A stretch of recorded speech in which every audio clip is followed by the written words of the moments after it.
భద్రాచలానికి అస్సలు ముప్పు పోలవరంతోనే అని మాజీ మంత్రి కేటీఆర్ అన్నారు.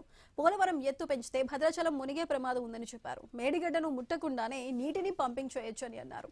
రిజర్వాయర్లు ఇంకా ఖాళీగానే ఉన్నాయని కేటీఆర్ ఆరోపించారు. కన్నేపల్లి దగ్గర రోజుకి 2 టీఎంసీలు లిఫ్ట్ చేస్తే అన్ని రిజర్వాయర్లను నింపొచ్చని స్పష్టం చేశారు. 2022లో 28 లక్షల క్యూసెక్ల వరద వచ్చినా మేడిగడ్డకి ఏమీ కాలేదని గుర్తు చేశారు. 247 టీఎంసీలు తట్టుకున్న మేడిగడ్డ 9 టీఎంసీలను తట్టుకోలేదా అని ప్రశ్నించారు. 8:30 ఎట్లా ఉన్నారు రేవంత్ రెడ్డి గారు అంటే మేడిగడ్డ కొట్టుకుపోతుంది అంటాడు. ఏది గేట్లు దించితే మేము అనలేదు, అసలు గేట్లు దించాల్సిన అవసరమే లేదు. కానీ గేట్లు దించితే మేడిగడ్డ కొట్టుకుపోతుంది, భద్రాచలం రాముడికి ముప్పు వస్తుందని మాట్లాడుతున్నాడు రేవంత్ రెడ్డి గారు.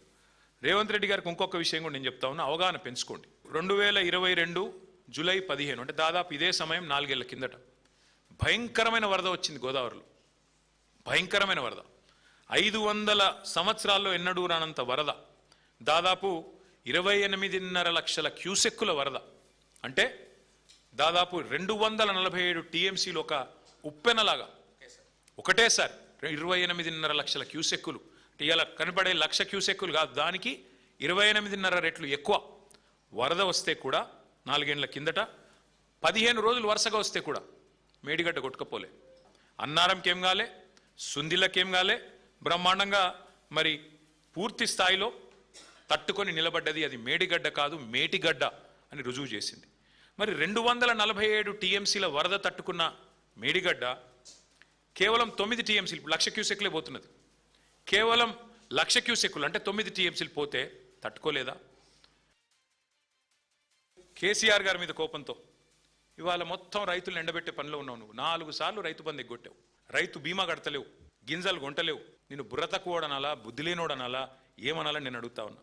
6 గ్యారంటీలు, 420 హామీలు, 13 డిక్లరేషన్లు అన్నీ అమలు చేస్తానని పోటుగాడులాగా పోజుగొట్టి ఇవాళ 31 నెలలైనా చేతగాని మాటలు మాట్లాడుతున్న సన్నాసిని ఏమనాలని నేను అడుగుతా ఉన్నా. కానీ ఒకటి మాత్రం పక్కగా చెప్తా ఉన్నా, కిందికి సీతారామ మోటార్లు నిన్ననే ఆన్ చేసినట్టున్నారు, అదొక్కటే ఆన్ చేసినట్టున్నారు, అంతేగాని మిగతాయి మాత్రం మొత్తం సిస్టమ్ ఎండబెడతా ఉన్నాడు. దేవాదులలో కేవలం 2 పంపులు ఆన్ చేశారు, మొత్తం కెపాసిటీ ఫుల్ కెపాసిటీ నడపొచ్చు, అది నడపడు. కన్నెపల్లి పంప్ హౌస్లో మోటార్లు ఆన్ చేస్తే నీళ్లు మొత్తం వస్తాయి, నడపడు. ఎస్ఆర్ఎస్పి పునరుజ్జీవ ప్రాజెక్ట్ ఆన్ చేస్తే మొత్తం ఎస్ఆర్ఎస్పి నింపొచ్చు, అది చేయడు. రేవంత్ రెడ్డి గారిని ప్రజలకు ఇవాళ అర్థమైపోయింది, ఇది కాలం తెచ్చిన కరువు కానే కాదు. కాళేశ్వరం మీద కోపంతో, కేసీఆర్ గారి మీద కక్షతో ఇవాళ మీరు కాంగ్రెస్ తెచ్చిన కరువు ఇది. ఇందులో ఎవ్వరికి ఎలాంటి అనుమానంగా అనుకోవటం కానీ లేదు. ఖచ్చితంగా నేను చెప్తా ఉన్నా, మీకు ఒకవేళ మీరు కనుక పంపులు ఆన్ చేయకపోతే రాష్ట్ర వ్యాప్తంగా రైతులు చూస్తూ ఉన్నారు. చరిత్రహీనుడుగా, రైతు ద్రోహిగా నువ్వు, నీ కాంగ్రెస్ ప్రభుత్వం చరిత్రలో మిగిలిపోతుంది. ఆంధ్రప్రదేశ్ ముఖ్యమంత్రి ఆంధ్రప్రదేశ్ ప్రయోజనాల కోసం కొట్లాడతాడు, తెలంగాణ ముఖ్యమంత్రి తెలంగాణ ప్రజల ప్రయోజనాల కోసం కొట్లాడాల. కానీ ఈ దరిద్రుడు మాత్రం సొంత రాష్ట్ర ప్రాజెక్టుల గురించే సొంత గడ్డకే ప్రమాదం అని వాదిస్తూ ఉన్నాడు. అది కూడా తెలిసి, తెలవక కాదు, తెలివి తక్కువతనం కాదు, అతి తెలివి. ప్రజల్ని మభ్యపెట్టొచ్చు, ఎన్ని రకాలుగా అయినా ఇష్టం వచ్చినట్టు మాట్లాడొచ్చు అని చెప్పి ఇవాళ మాట్లాడుతూ ఉన్నాడు. నేను ఆయన మాట్లాడిన తర్వాత చూసిన వాళ్ళందరికీ అర్థమైంది, రైతులకు కూడా అర్థమైంది. ఆయన ఏమంటున్నాడు, పరిజ్ఞానం ఉందా, తాటి చెట్టు అంత పెరిగింది హరీష్ రావు, ఏమన్నా పరిజ్ఞానం ఉందా అని మాట్లాడుతున్నాడు. నేను అంటున్నా రేవంత్ రెడ్డి గారిని, పరిజ్ఞానం ఎవరిదో, మిడిమిడి జ్ఞానం ఎవరిదో మరి అందరికీ అర్థమైంది ఇప్పటికే.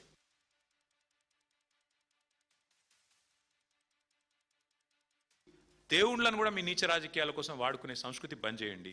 మీరు ఎన్నికల ముందు కూడా చేశారు ఇదే పని. పార్లమెంట్ ఎన్నికల ముందు ఇదే భద్రాచలం పోయి రాముల వారి మీద ఆనా అన్నావు, రుణమాఫీ చేస్తా అన్నావు. యాదాద్రి లక్ష్మీ నరసింహస్వామి మీద ఆనా అన్నావు, రుణమాఫీ చేస్తా అన్నావు. కనబడ్డ దేవుళ్ళందరి మీద ఒట్టు పెట్టినావు. ఇవాళ ఆ దేవుళ్ళే తలలు పట్టుకుని కూర్చునే పరిస్థితి వచ్చింది, వీడెక్కడ దొరికిండ్రా మాకు అని. అట్లాంటి పరిస్థితి ఇవాళ ఉంది. అంటే ఇవాళ మేడిగడ్డతో రాముడు మునిగిపోతాడు అంటే ఆ రాముడు కూడా కోపం వస్తుంది. రేవంత్ రెడ్డి గారు దయచేసి ఒళ్ళు దగ్గర పెట్టుకొని ఉండు. శ్రీరాముడి గురించి మాట్లాడేటప్పుడు, దేవుడి గురించి మాట్లాడేటప్పుడు అబద్ధాలు చెప్తే మరి తప్పకుండా నీకే నష్టం జరుగుతుంది, గుర్తుపెట్టుకో అని చెప్పి కూడా నేను గుర్తు చేస్తా ఉన్నా. దేవుళ్ళను కూడా మీ నీచ రాజకీయాల కోసం వాడుకునే సంస్కృతి బంద్ చేయండి.